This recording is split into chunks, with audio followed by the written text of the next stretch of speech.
Say that.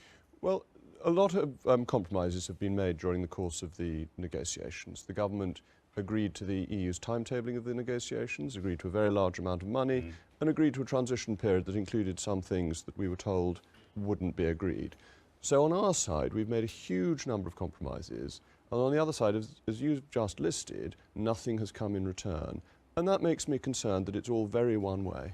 But you've gone beyond that. You've said the government itself may have lost the will, in a sense, for Brexit. Because it's difficult. And I was concerned that the withdrawal bill didn't seem to be coming back. That's now changed, that will come back in the middle of June. And I'm reassured in the last week. I think the government has made it clear that it is still committed. But there are concerns, inevitably, at the way the negotiations are proceeding. And we've heard this week that the Cabinet has apparently agreed that as a backstop to the Irish border issue, if nothing else can be agreed, we might stay in something very, very like the customs union for years ahead, 2022 or beyond. Would that be acceptable to you? That's a real problem, because the customs union on its own does not solve the seamless border issue.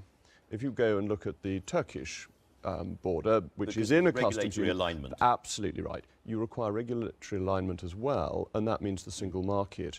And so if we were to stay as a rule taker, as a vassal state, for an indeterminate period, that I think would not be delivering on Brexit.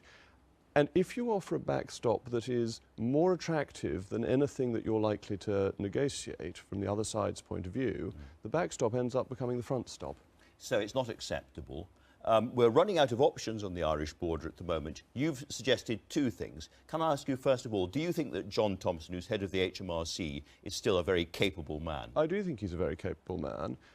Whether his figure of £20 billion for the cost of administering Max Vac is right, I don't know. That would be 5% of our combined EU trade, and it seems a very high figure, and much higher than other countries, or than what we're already doing.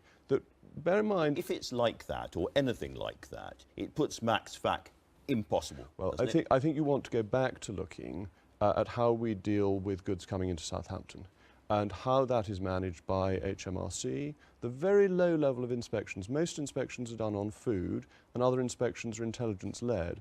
As food standards in the EU will be ones we're completely comfortable with, that level of inspection won't be needed. So I think you want to go back to where you're already doing it, and already doing it successfully, and apply that. And I think actually both Max Vac and the customs partnership have been a tendency to overcomplicate things. So there are problems with both of them. When it comes to the Irish border, you have said there is another answer, which is simply, if they are not going to negotiate seriously with us, we politely and courteously say thank you very much, and we walk away. The trouble is, that is illegal, isn't it?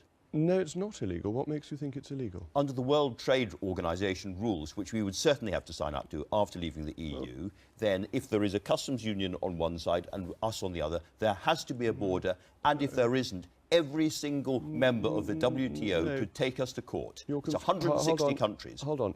You're confusing two things, if I may. You're confusing a border with a hard border. There already is a border. There is a border for excise duties, there is a border for currency, and there's a border for currency, among other things. Right. But if you look at Article 24 of the General Agreement on Tariffs and Trade, that has two exemptions that may be useful.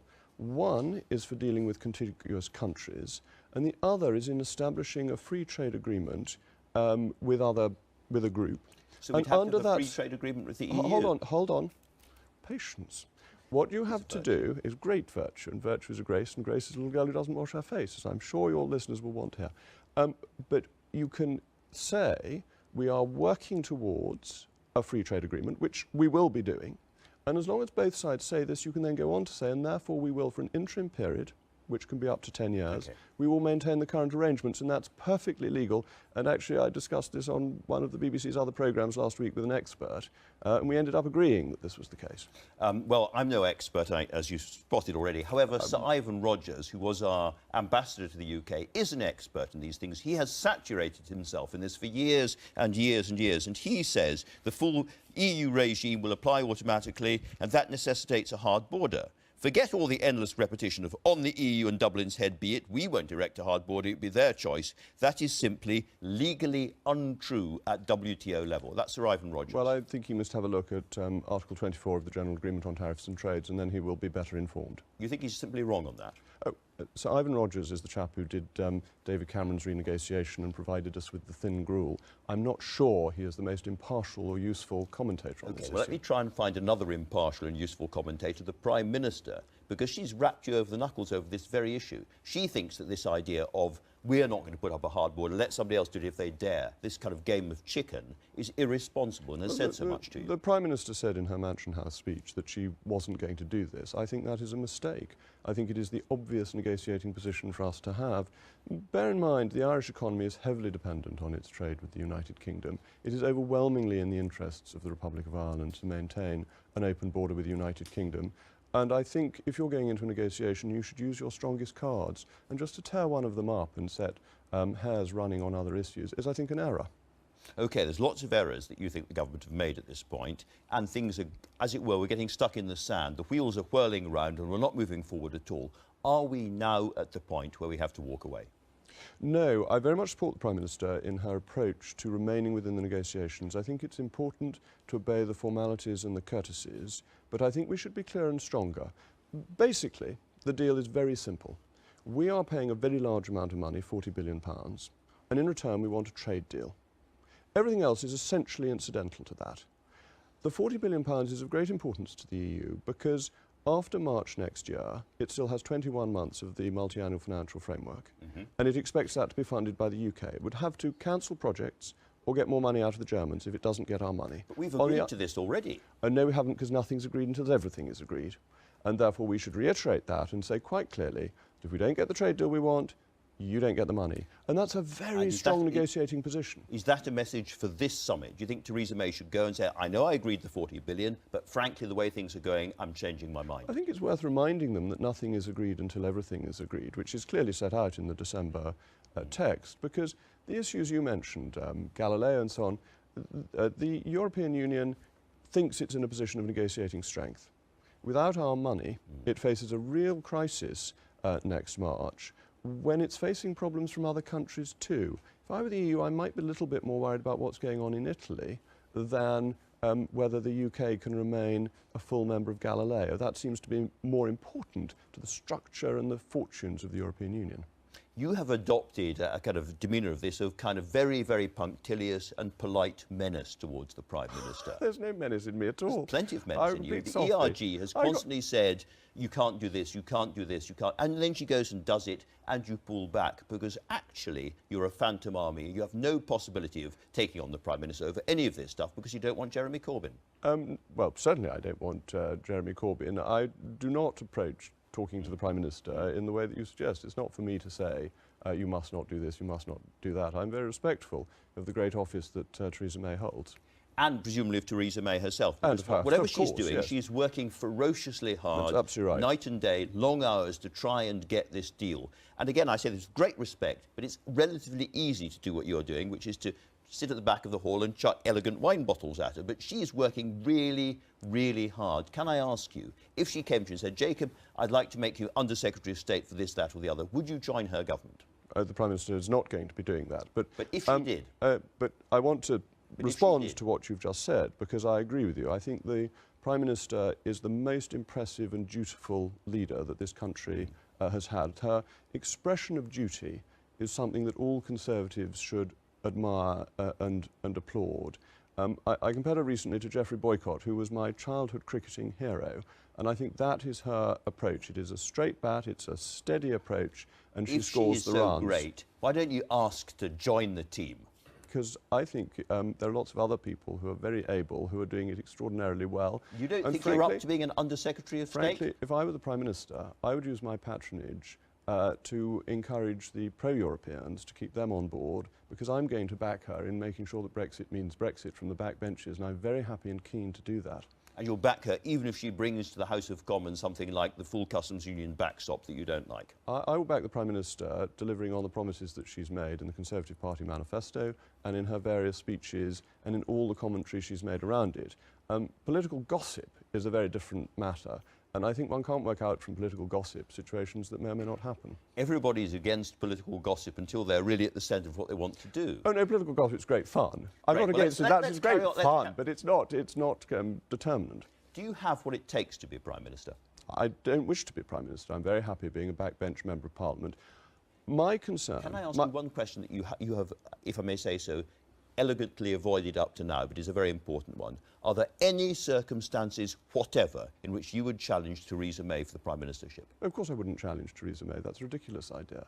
No circumstances. The Prime Minister has my full support to remain as leader of the party. As I've said many times, my concern, my sole ambition, other than being Member of Parliament for North East Somerset, is that Brexit should happen.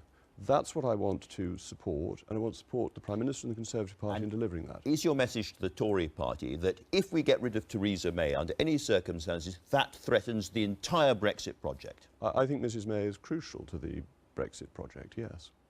Can I ask you about the story in the Mail on Sunday today? It's not quite political gossip, because Somerset Asset Management, which you set up, has invested very, very heavily in a whole series of Russian investments, oligarchs, friends of President Putin's. Now, just at this moment, when we are in such a difficult situation with Russia, do you think that's a kind of patriotic or happy thing to be doing? I no longer run Somerset Capital Management's investments, and that's important to know. Somerset Capital Management is an emerging markets investment management company. We manage clients' money. It's not our own money, it's clients' money, and they have asked us to invest it in emerging markets. We have a fiduciary duty to them to invest it as well as we can in businesses that we think will do well, subject to the law of the land. And that is what we do. We can't run our investments on my political opinions. I think we should be much tougher on Russia.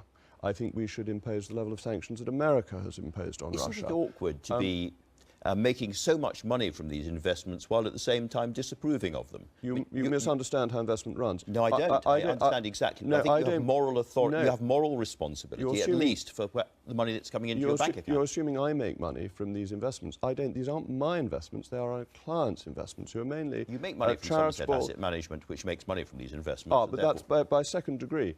That our job is to invest in emerging markets for our clients and using their money.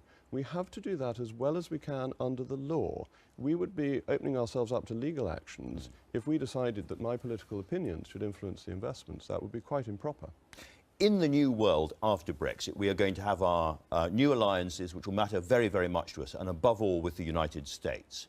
When you've seen what Donald Trump has said about what he wants to do in terms of pharmaceutical prices in the UK, he and his Secretary of State have said in terms they want to make British consumers and British patients pay more so that American patients can pay less. Do you not think that we are, as it were, taking back control from one side and losing it in another direction?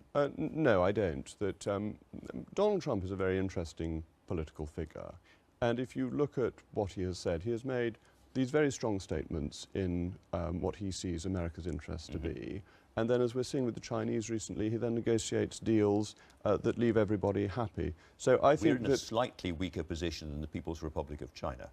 Of course, we're not as large an economy as the People's Republic of China. That's absolutely correct. But we are the US's closest ally. That has a certain weight to it. We are an important support for America and its global interests. And that again gives us as a counterweight to China, which is very often not of the same interest as the United States. That gives us a degree of influence, and I think the United States as a country, it both makes sense for us to work with, and one where we have a lot of commonality of interest. Jacob. We will make America great again.